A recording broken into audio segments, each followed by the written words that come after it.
Hello guys. So try akong gumawa ng salted egg. So binabad ko siya ng September 19 and now is October 8. So 20 days na siya. So ang ginawa ko dito guys, kumuha lang ako ng tubig dagat. Tapos dinagdagan ko pa siya ng half kilo ng salt. Ito ba yung kalahati? So hinati ko yung salt at inilagay ko rin dito. So hindi siya lahat na dissolve. Ayan. Tapos dati kasi nagtry ako ng gumawa din ng itlog na maalat. Pinakuloan ko yung tubig na may asin pero hindi siya umalat. At this time naman, tinry ko na hindi pakuluan siya. So ito ay tubig dagat, tapos nilagyan ko lang siya ng asin. So 20 days na siya ngayon. So ilalaga ko na siya. Try natin kung umalat na siya. Ayan siya, bubuksan na natin guys. Sana umalat siya.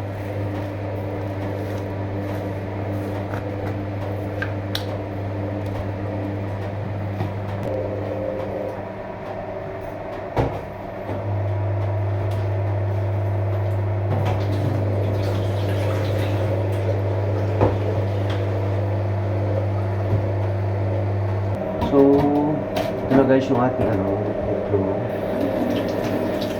Hugasan ko lang siya.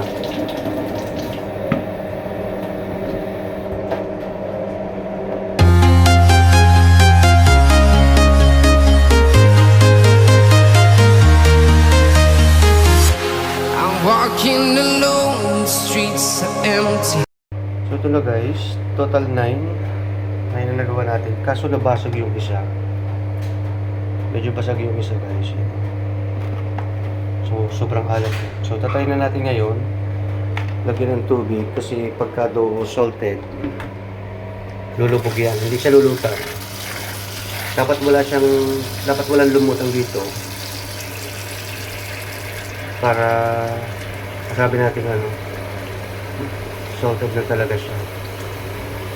Ayan. Lahat siya lumubog guys, walang lumutang. So, ibig sabihin, parang successful yung ating paggawa ng salted egg.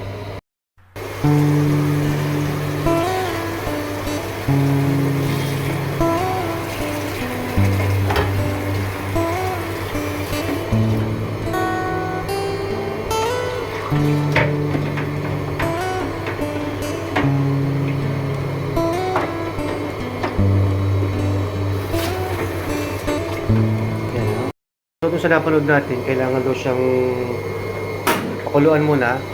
Yung malakas ang apoy muna. Yan. Tapos, pag medyo kumukulo na siya, hihina na natin ang apoy. So, pagka ganito guys, medyo kumukulo-kulo na siya. So, hihina na natin yung apoy. Dapat mahina lang siya hanggang sa ayan, yung pinakamahinang set ng apoy. Hayaan lang natin siya maluto dyan ng todo. A few moments later. Na guys, nung mailaga natin yung itlog, ito na siya. Medyo mainit pa. So, hugasan muna natin siya para lumamig ulit. So, ito na guys, yung ating ginawang salted egg. So, 2 hours ko siyang pinakuluan, niluto sa mahinang apoy lang. 9 pieces ito pero nabasag yung isa kanina kaya 8 pieces na lang siya ngayon. So tatry natin kung umalat nga. Tingnan natin. Wow guys, ayan nagmamantika siya. So try natin kung umalat talaga. Try natin. Oo, perfect. Umalat nga siya, guys. Ang sarap. 20 days lang to, guys. Napakasarap. Yummy. Sarap. Perfect nga, guys. Umalat nga siya. Mag-open ulit tayo ng isa pa. Ayan, guys, Ayan. Perfect. perfect na perfect ang ating ano, itlog na maalat. Sarap niya guys.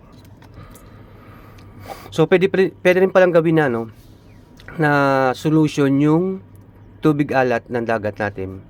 Tapos nilagyan ko lang siya ng salt pa para mas lalo siyang ano, umalat. Pero masarap talaga siya guys.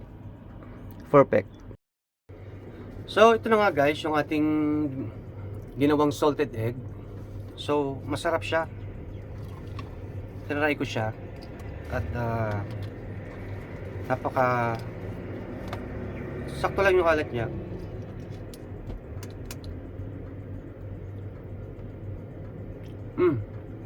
Kung may kamatis guys, pala ng panalo. At yung sarap. Manalo guys. Try nyo rin. So yung ginamit lang natin dito is ano, yung water sea, yung tubig alat natin sa dagat. Tapos nilagyan ko lang siya ng asin.